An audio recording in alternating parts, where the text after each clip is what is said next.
I propose in this lecture to ask a relatively simple question, one that we might immediately identify as belonging to moral psychology or perhaps moral philosophy, what leads any of us to seek to preserve the life of the other. I am aware that there are debates about the preservation of life that now inform medical ethics, debates on reproductive freedom and technology, but also healthcare, law enforcement, and prisons. I won't be entering into those debates in detail this evening, though some of what I have to say may well have implications for how we do enter those debates. I want rather to point out a feature of debates about when and where the preservation of life is called for, and to suggest that we invariably make some assumptions about what counts as life, not only when and where it begins or how it ought to end, but also perhaps in another register, the question of whose lives count as living. So when we ask the question why we seek to preserve the life of the other, we could be asking about what motivates us to do so, or we could be asking about what justifies actions of that kind, or indeed what establishes refusing or failing to preserve a life as morally unjustifiable. The first question is psychological, though clearly a question of moral psychology, and the second belongs to moral philosophy or to ethics, fields that sometimes rely on moral psychology to make their claims. But do these questions also overlap with social theory and political philosophy? Much depends on how we pose the question and what assumptions we make when we pose it. For instance, it makes a difference if we pose the question about a singular other person. What leads any of us to seek to preserve the life of this other person? That question is, of course, different from asking whether we seek to preserve the lives of some particular group with which we strongly identify, or a vulnerable group that seems to us in danger of violence or destruction, or indeed, all who are living. Asking what leads us to seek to preserve the life of a particular other person presumes a dyadic relation. You may be someone I know or someone I do not know, but I may, under certain circumstances, be in a position to ward off danger or to stop a destructive force that threatens your life. What do I do, and why do I do it, and what justifies the action that I finally take? That question seems to belong to the field of moral philosophy and moral psychology, though in no way does it exhaust the range of questions considered by those fields. Asking whether we seek to preserve the life of some particular group, asking what justifies actions of that kind, presumes that we might well call presumes what we may well call a biopolitical consideration. It not only asks what we consider to count as a life, but whose lives count as worthy of preservation. Under certain conditions, it makes sense to ask whose life counts as a life, even when that formulation seems to founder in tautology. I'll return perhaps to this question of biopolitics a bit later, but for now, let us continue to worry about the first question with which I began: what leads any of us to seek to preserve the life of the other? It is a question that in some form has to be asked not just of individuals, but also of institutional arrangements, economic systems, and forms of government. What structures and institutions are in place to safeguard the life of a population, or indeed every population? We will turn to psychoanalysis to see what grounds are given there for not taking a life and for seeking to preserve one. It's not a matter of thinking about the relation of individual to group psychology. The two invariably overlap. Even our very singular and subjective dilemmas implicate us in a broader political world. The I and the you, the they and the we are implicated in one another, and those implications are not only logical, they are lived out as ambivalent social bonds, ones that constantly pose the ethical demand to negotiate aggression. So if we start the moral inquiry with the uncritical use of the I, or indeed the we have perhaps occluded a prior and pertinent inquiry that considers how both the singular and plural subject are formed and contested by the relations they seek to negotiate through moral reflection. Who is this we called upon to preserve the lives of others? Who are the others, whether individuals or groups of others, whose lives are apparently in need of preservation? Are the lives of those who ask the question the same as the lives about whom the question is asked? For those of us who pose the question, do we consider that our own lives are also worthy of preservation, and if so, who is called upon to preserve them? Or is it rather that we presume the worthiness of our lives, presume that everything will be done to preserve our lives, such that we ask this question about others who do not live with such presumptions? Is the we really separable from those other lives we may seek to preserve? If there is a we who seeks to solve this problem, and then there are others who are the recipient of our deliberations, do we then assume a certain divide, arguably paternalistic, between those who have the power to preserve life, or those for whom there exists a power that seeks already to preserve our lives, and those whose lives are in danger of not being preserved, those for whom power imperils lives and whose lives call to be preserved by a countervailing power? This happens, for instance, when so-called vulnerable groups are identified. On the one hand, the discourse on vulnerable groups or vulnerable populations that has been important to both feminist human rights work and the ethics of care has been, of course, terribly important. If a group is called vulnerable, then it has a claim to protection. And the question then is, to whom is that claim addressed, and which group emerges as charged with the task of protecting the vulnerable? On the other hand, have the ones who bear a responsibility for vulnerable groups become divested of vulnerability through that designating practice? Of course, the point is to highlight the unequal distribution of vulnerability, but if the designation implicitly distinguishes between vulnerable and invulnerable groups, right? If you have a vulnerable group, it seems like you also have an invulnerable group. And it seems as well that it charges the invulnerable with the protection of the vulnerable. Does that move not fortify a paternalistic form of power, though, and an odd sort of inequality? Those of us who understand ourselves as responding to an ethical claim to preserve life, even to protect life, may find ourselves subscribing to a social hierarchy in which, for ostensibly moral reasons, the vulnerable are distinct from the paternalistically powerful. It is, of course, possible to claim that such a distinction is descriptively true, but when it becomes the basis of a moral reflection, then a social hierarchy is given a moral rationalization, and moral reasoning is pitted against the aspirational norm of a shared or reciprocal condition of equality, even of an equality, on equal vulnerability. So far in this opening discussion, I've posed a question that focuses on the question of psychological motivations for preserving another's life, or the lives of others in the plural. And I've sought to show that such a question, perhaps in spite of itself, opens onto a political problem concerning the management of demographic differences and the ethical ruses of paternalistic forms of power. As of yet, it leaves critically unexplored such key terms such as life, the living, what it means to preserve and to protect, and whether these can be thought as reciprocal actions such that those who potentially preserve the lives of others are potentially also in need of preservation, and that what that implies about potentially shared conditions of vulnerability and exposure. My inquiry in this lecture is meant to ask about the possibility of preserving life against modes of destruction, including the kinds of destruction that we ourselves unleash. My wager is that it's not only that we find ways to preserve the lives that we ourselves have the power to destroy, but also that the preservation of life requires infrastructures organized with that purpose in mind. Of course, there are infrastructures that seek precisely not to preserve lives, so infrastructure alone is not a sufficient condition for the preservation of life.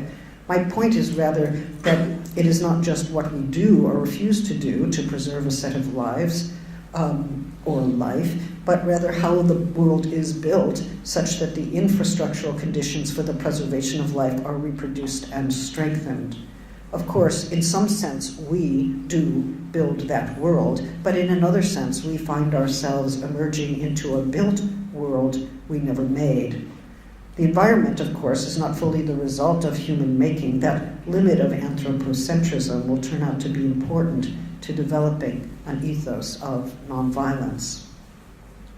An ethos of nonviolence will turn out also to be different from both moral philosophy and moral psychology, though a consideration of both forms of inquiry takes us to that very insight.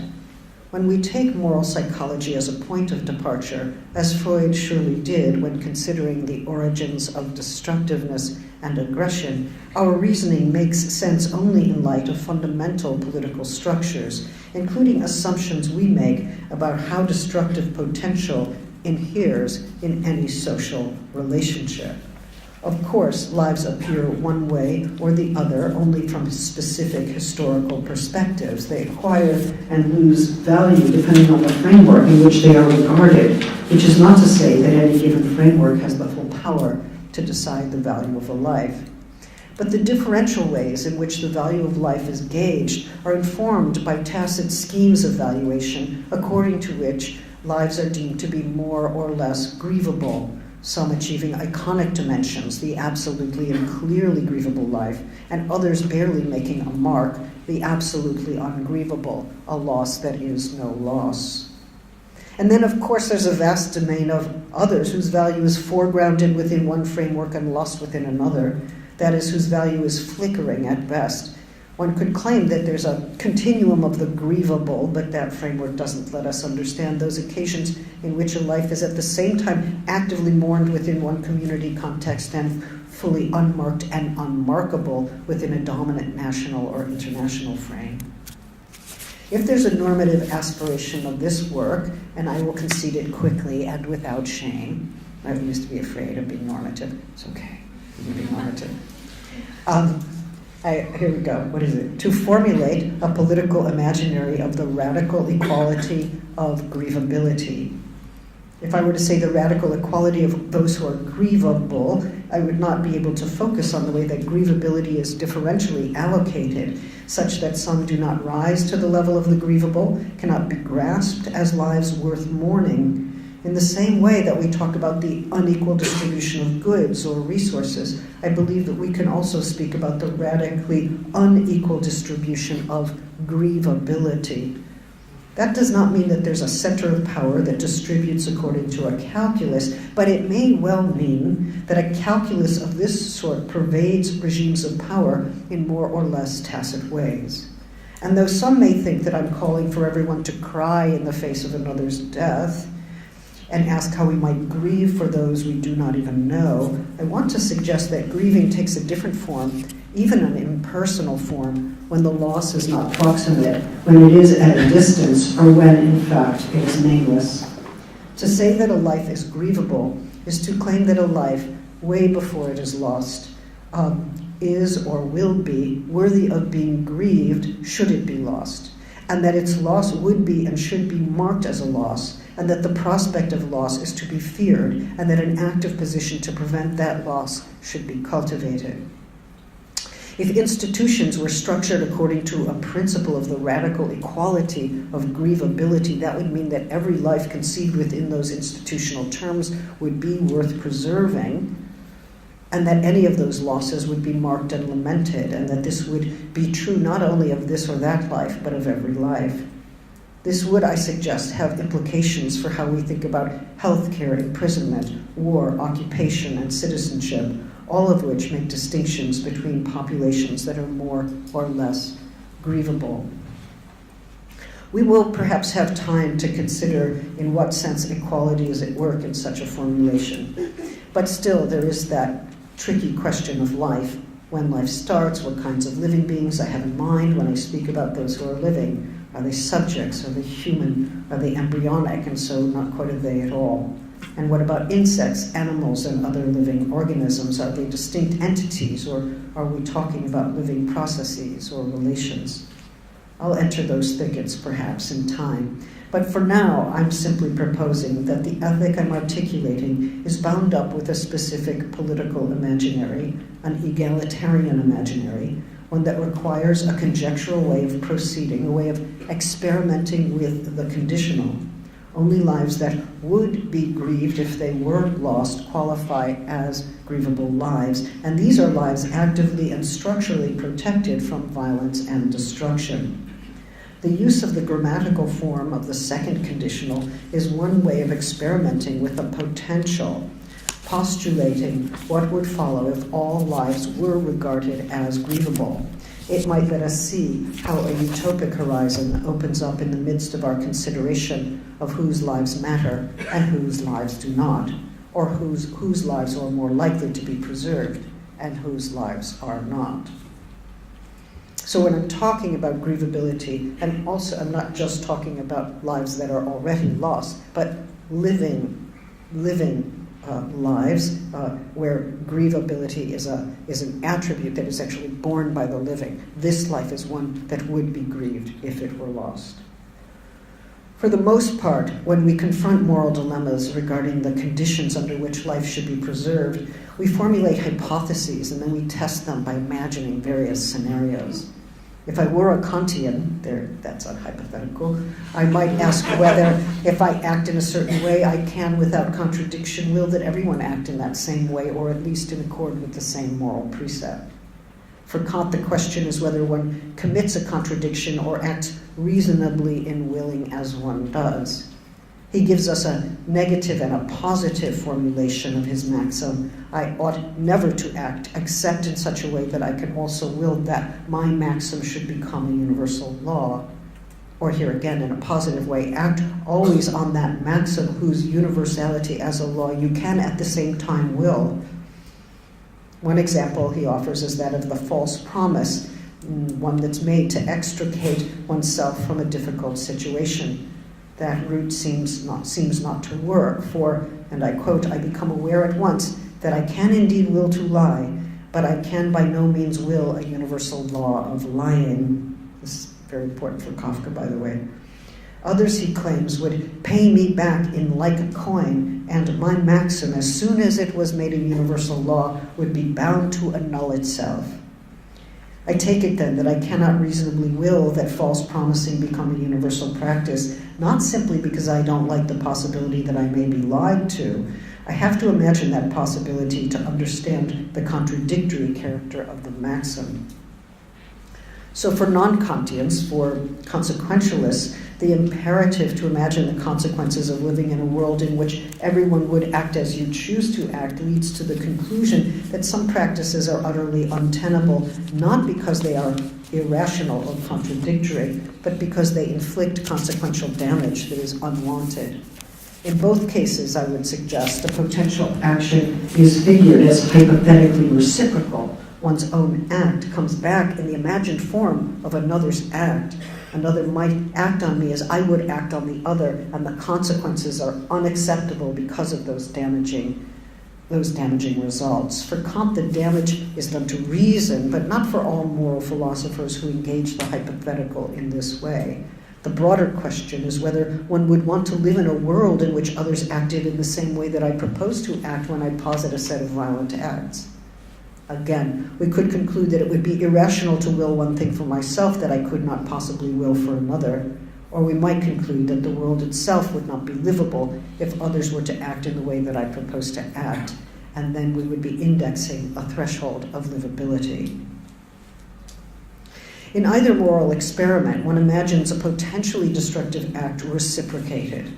It is not exactly my act, it is an act that I imagine doing, and as such, it has something of me in it, to be sure, but I have assigned it to a possible someone, and so have taken a bit of distance from the act itself. When the act that impresses itself upon me as the potential act of another, I should not really be surprised, since I started by distancing myself from the act that I was considering for myself.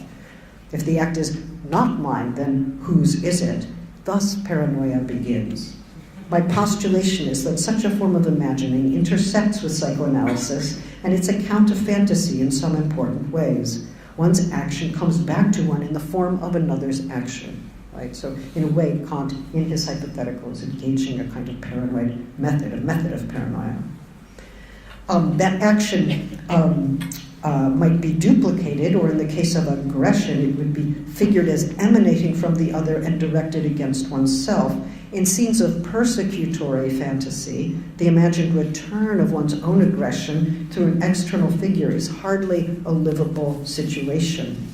If we ask what links the act of imagining, the reciprocated act, within moral philosophy, how would it be if others acted as I did? And the reversals that take place in persecutory fantasy, whose aggression is it that comes back toward me in an external form? Could it be my own? We may understand the act of imagining reciprocal action as crucial to an understanding of the ways in which one's own aggression becomes bound up with another's. This is not simply a mirror of projections or a cognitive misfire. Rather, it's a way of thinking about aggression as part of any social bond. If the act that I imagine doing can, in principle, be the one that I also suffer, then there is no way to separate the reflection on individual conduct from the reciprocal relations that constitute social life. This postulation will turn out to be important for the argument I hope to make about the equal grievability of lives. So my suggestion is that the site where moral philosophy is quite radically implicated in psychoanalytic thought is the phantasmatic dimension of substitutability, that one person can be substituted for another, and that this happens quite often in psychic life. Let me then briefly recast one version of a consequentialist view in light of this thesis.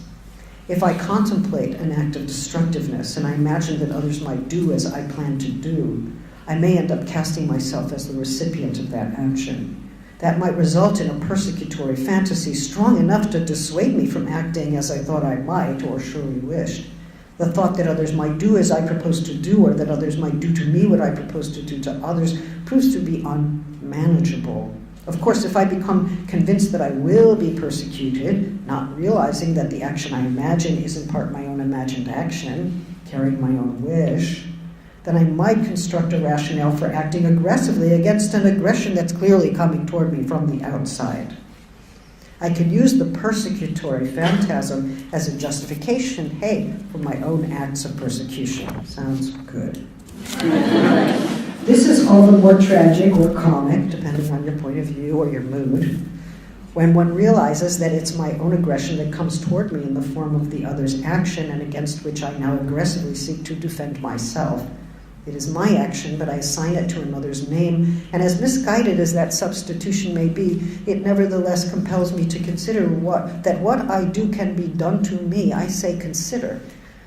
But this is not always a reflective procedure. Once a substitution becomes subject to fantasy, there are involuntary associations that follow. So though the experiment, the moral experiment, may start quite consciously as a hypothetical, those kinds of substitutions of me for another, of another for me, implicate me in an involuntary set of responses that suggest that the process of substitution, the psychic susceptibility to being substituted for, what we might call a primary and transitive mimesis, cannot be fully orchestrated or restrained by a deliberate act of mind. In some ways, substitution is prior to the very emergence of the I that I am, operating prior to conscious deliberation. So when I consciously set myself the task of substituting others for me or substituting myself for others, I may well become susceptible to an unconscious domain that undercuts the deliberate character of my experiment.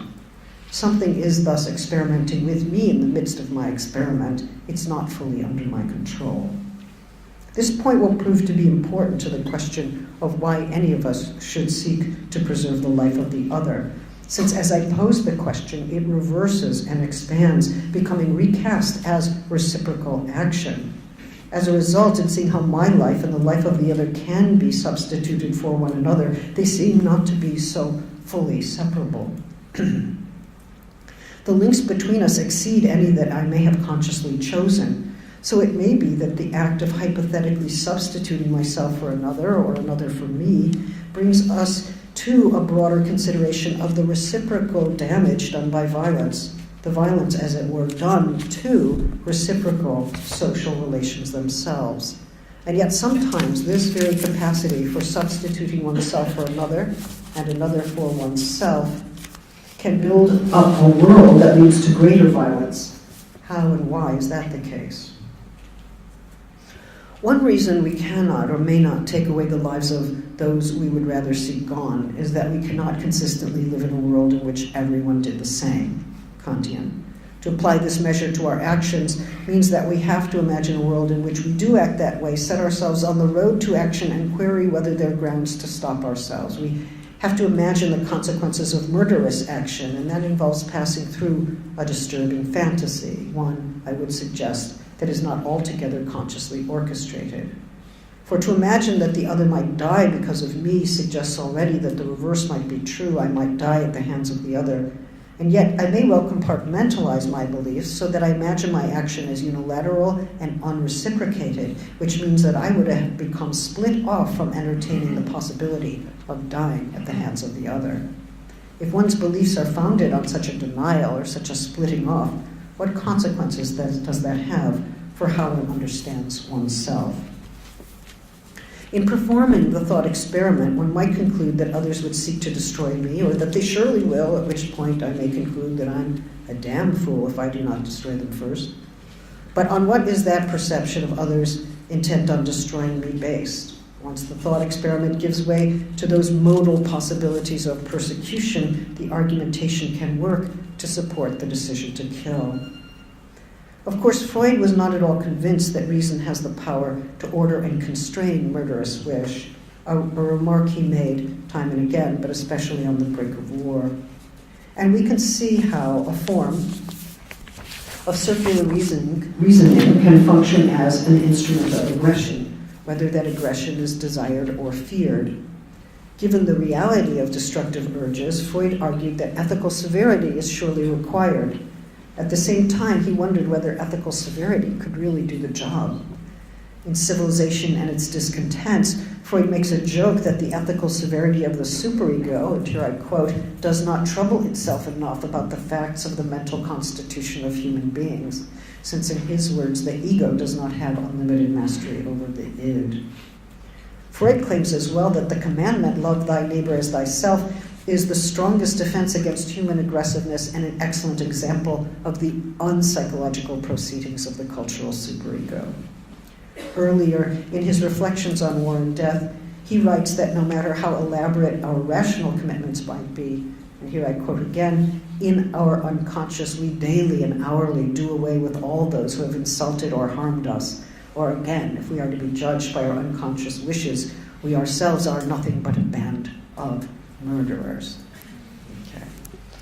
We ought not then to underestimate the power of what he calls the unconquerable dimension of psychic reality, his word for the death drive. Although we have focused briefly on the desire to kill and even on what restrains us from killing, we can also see that the death drive operates within political deliberations that are quite dissociated from the toll that they take on human life. We might think about collateral damage as a prime instance of this kind of reasoning, one based on a disavowal that is effectively the instrument through which the destruction happens. We were targeting a certain population. There's always collateral damage. Those civilians were taken out. There's always collateral damage is precisely the means through which the justification of collateral damage takes place, right? So there's a structure of disavowal that is the instrument through which it works. Of course, we can find plenty of evidence of a resistance to legal and political forms of reciprocity, an insistence on the justification of colonial rule, a willingness to let others die through disease or lack of nutrition, or perhaps through closing the ports of Europe to newcomers and letting them drown en masse, even though those bodies may well wash up on the shores of Europe's most coveted resorts. But as well, there is sometimes a contagious sense of the uninhibited satisfactions of sadism, as we have seen in police actions against black communities in the United States, when unarmed black men running away from police are shot down with ease and with moral impunity and satisfaction, as if those killed were hunted prey. Or again, the stubborn arguments against climate change by those who understand that by admitting to its reality, they may be forced to limit the expansion of industry and market economy. They know that destruction is happening, but they prefer not to know, and in this way arrange not to give a damn whether or not it happens, as long as they make a profit during their limited time here on Earth. In such a case, destructiveness happens by default, even if it is never said or thought. There is a I don't give a damn about destruction that gives license to destruction, or perhaps even a sense of satisfactory liberation in opposing checks on industrial pollution and market expansion. We can see as well in the contemporary political life of the United States how many people thrill to the various ways that Donald Trump calls for the lifting of prohibitions against racist policy and action, a lifting of prohibitions against violence, standing, it seems, for the liberation of the populace from the cruel and weakening superego represented by the left, and which includes, of course, its feminist, queer, and anti-racist proponents of nonviolence. Any position against violence, of course, cannot afford to be naive. It has to take seriously the destructive potential that is a constituent part of social life. But if we take seriously the death drive, or that late version of the death drive defined as both aggression and destructiveness, then we have to consider more generally the kind of dilemma a moral precept against destruction poses for psychic life. Is this a moral precept that seeks to do away with the constitutive dimension of the psyche? And if it cannot do that, does it have another option besides strengthening the superego and its severe and cruel demands of renunciation? So I've tried to explain that there is a Freudian response to this question, which involves the renunciation of impulses, indeed a suggestion that renunciation is the most we can hope for. We, of course, have to pay the psychic cost of renunciation, but it's well worth paying. The dictum from Freud might be understood this way: murder your own murderous impulse, which is, of course, to keep the murderous impulse alive, but to turn it against itself. Freud develops the idea of conscience in civilization and its discontents along these lines, showing that destructiveness is now directed against destructiveness itself, and because it cannot fully destroy its own destructiveness, it intensifies its operation as a superegoic unleashing. The superego becomes an increasingly cruel psychic mechanism the more intensely it seeks to renounce murderous impulse. At such a moment, aggression, even violence, is prohibited, but surely not destroyed or done away with. It becomes, in fact, the intensity it gets invested in the intensity of the prohibition itself. In a sense, Freud was asking the question that I'm posing here: what leads any of us to seek to preserve the life of the other? But he was asking that question in a negative form. What, if anything, in psychic life keeps us from doing damage when we are in the grip of murderous wish? Of course, there is an alternative within psychoanalytic thinking, an affirmative way to rephrase that question. What, if anything, in psychic life becomes animated when we actively seek to safeguard the life of another? Returning to the problem of substitution, we can pose the question in another way: how do unconscious forms of substitution come to form what we might call moral sentiments? What conditions the possibility of putting oneself in the place of the other without precisely taking over that place? And what makes it possible to put another in one's own place without precisely becoming engulfed by that other? Such forms of substitution demonstrate the ways that lives are implicated in one another from the start, and this insight gives us a way to understand that whatever ethic we adopt, it finally won't do to distinguish between preserving oneself and preserving the other. Melanie Klein, makes a psychoanalytic contribution to moral philosophy in her essay, Love, Guilt, and Reparation. There we find precisely in the dynamics of love and hate the site where individual and social psychology converge. Klein maintains that the desire to make people happy is linked with strong feelings of responsibility and concern, and that genuine sympathy with other people, her term, involves putting ourselves in the place of other people, end quote.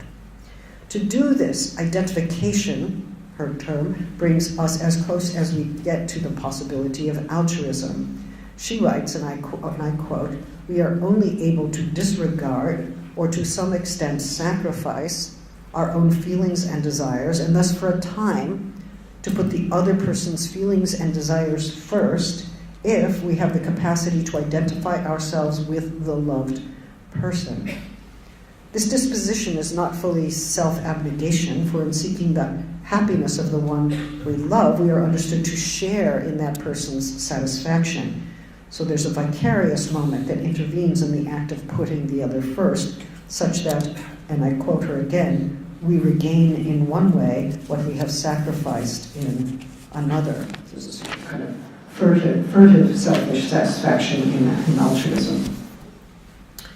In a footnote, she remarks, I would say somewhat urgently, that although she's now focusing on love in this text, she wants to make clear that aggression is co-present, that both aggression and hatred can be productive, and that we should not be surprised to find that people very capable of loving can and do also manifest these other feelings. She makes clear that in giving to others and even in protecting them, we reenact the ways in which we have ourselves been treated by parents, or we reenact the fantasy about how we wish we had been treated. She keeps these two options open. She writes, I quote again, "Ultimately, in making sacrifices for somebody we love and in identifying ourselves with the loved person, we play the part of the good parent and behave towards this person as we felt at times the parents did to us, or as we wanted them to." So though she has told us that genuine sympathy with another is possible and that it involves the ability to understand them as they are and how they feel, it is established through modes of identification that involve what she calls playing a role, even replaying a role within a phantasmatic scene in which one is positioned as the child or as the parent, as they were or as they should have been, which is the same as how one wished they were. In fact, Klein goes on to assert, and I quote, "At the same time, we also play the part of the good child toward his parents, which we wished to do in the past and are now acting out in the present." So let us note that in this moment of vicarious identifying, quite central to the effort to make another happy and to give moral priority to that person over ourselves, we are role-playing, in her terms, and reenacting some unmourned losses or some unfulfilled wishes. She concludes the discussion this way: by reversing a situation, namely in acting towards another person as a good parent, in fantasy, we recreate and enjoy the wished-for love and goodness of our parents, end quote. This is, I think, the 50s, so you're going to have to just go with this for a moment. At this point, it's unclear whether we had that good love and then we lost it when we became older, or perhaps we only wished for that good love that we did not really have, or at least that did not really fulfill our wishes. It seems now to matter whether in our vicarious and giving modalities we are actually mourning what we once had, or wishing for a past we never had, or even experiencing a bit of both. At the point where Klein imports the discussion of aggression into her text on love, she writes, and I quote, "But to act as good parents towards other people may also be a way of dealing with the frustrations and sufferings of the past, our grievances against our parents for having frustrated us, together with the feelings of hate and revenge to which these have given rise in us, and again the feelings of guilt and despair arising out of this hate and revenge because we have injured the parents whom at the same time we loved. All these, in fantasy, we may undo in retrospect, taking away some of the grounds for hatred by playing at the same time the parts of loving parents and loving children." So a discussion that begins with the assertion that genuine sympathy is possible through modes of identification develops into an exposition of how in treating others well and seeking to secure their happiness, we, each of us, replay our grievances against those who did not love us well enough or whose good love we have unacceptably lost.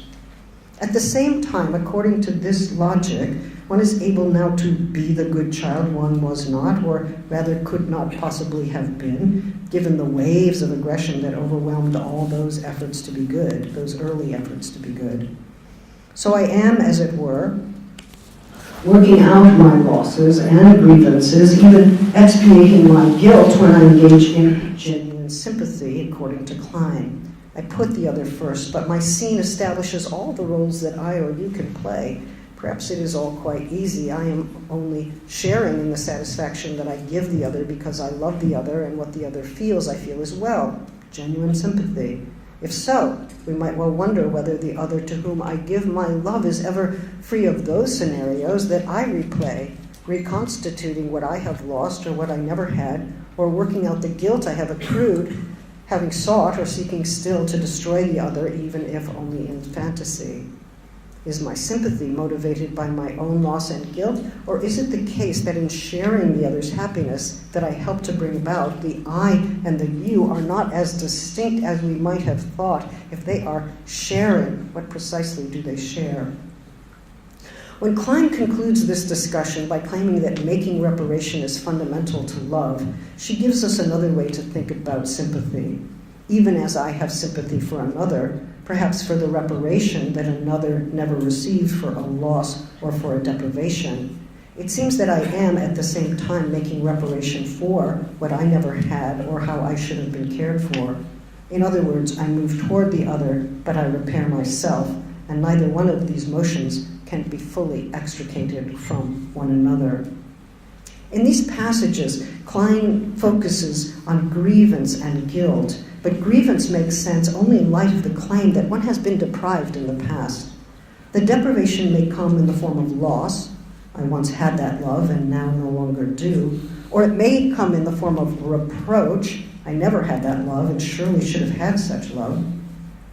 Guilt in these passages seems to be linked with feelings of hatred and aggression. Whether or not one literally tore at or tore apart the parent, the fantasy is operative, and the child does not always know whether it was a fantasy of destruction or an actual deed. The continuing presence of the targeted parent does not suffice as living proof that the child is not a murderer, nor apparently is abundant documentation that the deceased parent died by natural causes. For the child, there is this murdered person living on in a more or less inexplicable way, sometimes under the same roof, or sometimes the child is the murdered person inexplicably living on, Kafka's Odradek. Indeed, we cannot understand the reparative trajectory of identification without first understanding the way that sympathetic identification, according to Klein, is wrought from efforts to replay and reverse scenes of loss, deprivation, and the kind of hatred that follows from non-negotiable dependency. For the relationship of the child to the parent is one of non-negotiable dependency. Klein writes, and I quote, "My psychoanalytic work has convinced me that when in the baby's mind," she speaks this way, "when in the baby's mind the conflicts between love and hate arise, and the fears of losing the loved one becomes active, a very important step is made in development. At issue, of course, is the fact that the fantasy of destroying, say, the mother begets the fear of losing the very one on whom the infant is fundamentally dependent. To do away with the mother would be to imperil the conditions of one's own existence," right? So if the child destroys her, the child is herself destroyed. The two lives are bound together. There is, writes Klein, in the unconscious mind, a tendency to give her up, which is counteracted by the urgent desire to keep her forever. The baby, of course, is no calculating creature, no utilitarian. There is, at some primary level, a recognition that one's life is bound up with this other's life. We might understand it as a recognition in need. And though this dependency changes form, I would gently suggest that this is the psychoanalytic basis for the theory of social life, and that it affects us still in adult life. If we seek to preserve each other's lives, it's not only because it is in my interest to do so, or that I have wagered that it will bring about better consequences for me. Rather, it is because we are already tied together in a social bond that precedes and makes possible both of our lives. So guilt then has to be rethought, not so much as the effect of a super-egoic cruelty, but rather as a desire to safeguard the life of the other on whom I depend and who is to some degree indistinguishable from me. Indeed, when it becomes an act of safeguarding, when guilt turns into the positive act of safeguarding, I am not even sure it should be called guilt at that point. But if we do still want to use that term, we could conclude that guilt is strangely generative, or that its productive form is reparation. But safeguarding becomes, I would say, the future-directed modality of guilt, a kind of anticipatory care or of looking out for another life that actively seeks to preempt the damage we might cause or let happen. Of course, reparation is not strictly tied to what has happened in the past. It might be undertaken for a damage I only wish to inflict but never did. But safeguarding seems to do something else. It establishes conditions for the possibility of a life to become livable, perhaps even to flourish. It treats another life as a potentially grievable life. In this sense, safeguarding is not quite the same as preserving, although the former presupposes the latter. Preserving seeks to secure the life that already is. Safeguarding secures and reproduces the conditions of becoming, of living, of futurity, where the content of that life, that living, can be neither prescribed nor predicted, and where self-determination emerges as a possibility. Klein famously and repeatedly tells us that the infant feels great gratification at the mother's breast. You know, Klein has her own marvelous fantasies in these descriptions of other people's fantasies, so you never quite know. Anyway, this infant apparently feels great gratification at the mother's breast, but also great urges of destructiveness. In the presence of its own aggressive wishes, the infant fears that it has destroyed the object, which, as we know, is the one whom he loves and needs most, and on whom he is entirely dependent, she writes, on whom he is, it's the male child mother, okay. But this can be generalized and moved out of these particular gender positions. At another moment, the infant is said not only to feel guilt about losing the mother or the one on whom he is most dependent, but also distress, indicating an anxiety that belongs to a felt sense of radical helplessness. In the last analysis, she writes, it is the fear that the loved person, to begin with the mother for her, may die because of the injuries inflicted upon her in fantasy, which makes it unbearable to be dependent on this person. This unbearable dependency, nevertheless, persists, delineating a social bond that has something unbearable at the core, but that nevertheless has to be preserved. Right? So this is the ethical dilemma, how to preserve something, a social bond that has within it an unbearable dependency. Unbearable enough to give rise to a murderous rage, but one which, if acted out, given the dependency of one on the other, takes down both of them at once. Significantly, perhaps paradoxically, the desire to give to the other, to make sacrifices for her, emerges from this recognition that if one destroys her, one imperils one's own life. The child begins to repair the breach she understands herself to have instigated or imagined, or perhaps repair the breach that is yet to come and to counter destructiveness through repair. If I seek to repair her, I understand myself to have damaged her, or perhaps to have enacted a murder at a psychic level. In this way, I do not disavow my destructiveness, but only to reverse its damaging effects.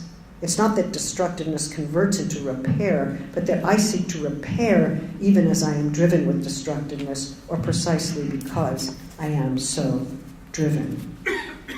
So the psychoanalytic answer to the question of how to curb human destructiveness that we find in Freud focuses on conscience and guilt, instruments that recircuit the death drive, holding the ego accountable for its deeds by a superego that lashes out with absolute moral imperatives, cruel punishments, definitive judgments of failure.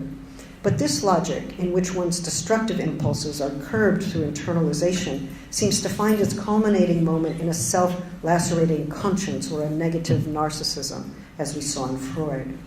In Klein, however, that inversion, we might even call it a negative dialectic, spawns another possibility, which is the active impulse to preserve that other life. Guilt turns out not to be fully self-referential, but rather one way to preserve a relation to another. In other words, guilt can no longer be understood simply as a form of negative narcissism that cuts the social tie, but rather the occasion for the articulation and preservation of that very bond. Klein thus gives us a way to understand, importantly, the way that guilt marshals the destructive impulse for the purpose of preserving the other and myself, an act that presupposes that one life is not thinkable without the other. For Klein, this inability to destroy the one life without destroying the other operates at the level of fantasy. And although the developmental account presumes infant and mother, can we not say that this ambivalent form of the social bond takes a more general form once the interdiction against murder becomes an organizing principle of social life? After all, that primary condition in which survival is ensured through an always partially intolerable dependency does not exactly leave us as we age. Indeed, it often becomes more emphatic as we age and enter into new forms of dependency that recall the primary ones, entering into housing and institutional arrangements accompanied by caregivers if they exist. We saw how in the consequentialist scenario, each of us concludes that it's really not in our best interest to go about killing those for whom we feel antipathy or emotional ambivalence, since then others who feel antipathy toward us may well get the idea and decide to take one's own life or the life of another, and then we wouldn't be able to universalize any rule governing that mode of conduct without jeopardizing the very rationality that distinguishes us as humans and that constitutes the world as habitable. In different ways, whether consequentialist or Kantian, each of these positions elaborates a scenario in which we are asked to duplicate or replicate our actions, imagining others in our position or projecting ourselves into the positions of others, and then to consider and evaluate the action we propose in light of that experiment. For Klein, however, we are from the start and quite without deliberation in a situation of substituting ourselves for another or finding ourselves as substitutes. That reverberates throughout adult life. I love you, but you are already me, carrying the burden of my unrepaired past, my deprivation, and my destructiveness. And I am doubtless that for you, taking the brunt of punishment for what you never received. We are for one another already faulty substitutions for irreversible pasts, neither one of us really getting past the desire for repairing what cannot be repaired, and yet here we are, hopefully sharing a decent glass of wine. Okay, hopefully. Okay. Life as we know it, Freud tells us, and beyond the pleasure principle, is too hard for us. Thus the need for various forms of narcosis, including, of course, art, carrying the burden of ungrievable loss, of intolerable dependency, and irreparable deprivation. We seem to be, in what we call our relationships, spinning out scenarios of need of repair and seeking to repair through forms of giving. It is perhaps a persistent dynamic in which polarities such as giving and receiving or safeguarding and repairing are not always distinct. Who is acting is not always separable from who is acted upon. Perhaps this kind of morally and sensuously fecund ambiguity constitutes us in a potentially common way. If my continuing existence depends upon another, then I am here separated from the one on whom I depend, but also quite crucially over there, ambiguously located here and there, whether in feeding or sleeping or being touched or held. In other words, the separateness of the infant is in some ways a fact, but in significant ways a struggle, a negotiation, if not a relational bind. There is always some measure of distress and lack of gratification, no matter how good the parenting, since that other body cannot be there at every possible moment. So hatred for the ones upon whom one is intolerably dependent is surely part of what is meant by the destructiveness that invariably surges forth in relations of love. How then does this translate into a more general principle, one that might lead us back to the questions of what keeps us from killing and what leads us to preserve the life of the other? Could it be that even now in destroying another, we are also destroying ourselves? If so, it is because this I that I am has only ever been ambiguously differentiated. I am one for whom differentiation is a perpetual struggle and problem. Klein and Hegel seem to converge here. I encounter you, but encounter myself there as you, reduplicated in my disrepair. And I myself am not just me, but a specter I receive from you, searching for a different history than the one you had. The I lives in a world in which dependency is not eradicable without eradicating its own self. Some abiding truth of infantile life continues to inform our political lives, as well as the forms of dissociation and deflection out of which fantasies of sovereign self-sufficiency are born. This is one reason why Jacqueline Rose has suggested that if we want to avoid going to war, we should hang on to forms of derision and failure that preempt or undercut forms of triumphalism.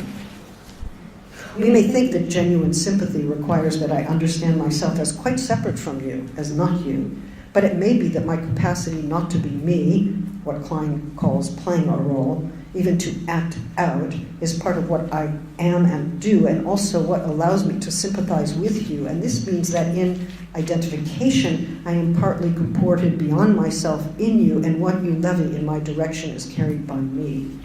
So there is some way we are lodged in one another. I'm not only the precipitate of all those I have loved and lost, but the legacy of all those who failed to love me well as the ones I imagine to have successfully kept me away from that intolerably early distress over my survival and that unbearable guilt over my rage.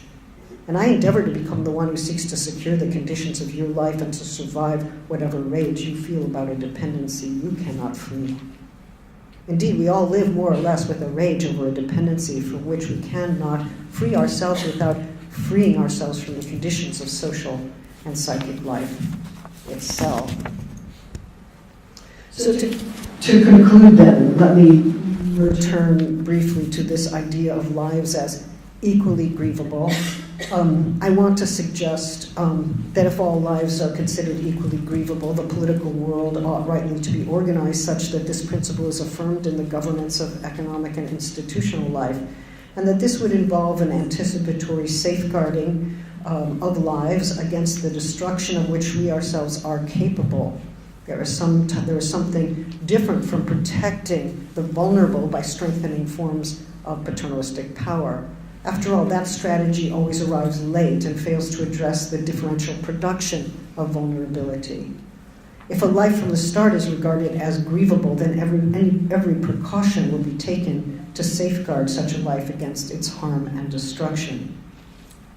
Of course, it's notoriously difficult to get the message across that those who are targeted or abandoned or condemned are also grievable, that their losses would or will matter, and that the failure to preserve them will be the occasion of immense regret and obligatory repair. What disposition, then, allows us to establish the anticipatory powers of regret and remorse, such that our present and future actions might forestall a future we will come to lament? In Greek tragedy, lament seems to follow rage and is usually belated, but sometimes there is a chorus, some anonymous group of people gathering and chanting in the face of propulsive rage, who lament in advance, mourning as soon as they see it coming. Thank you.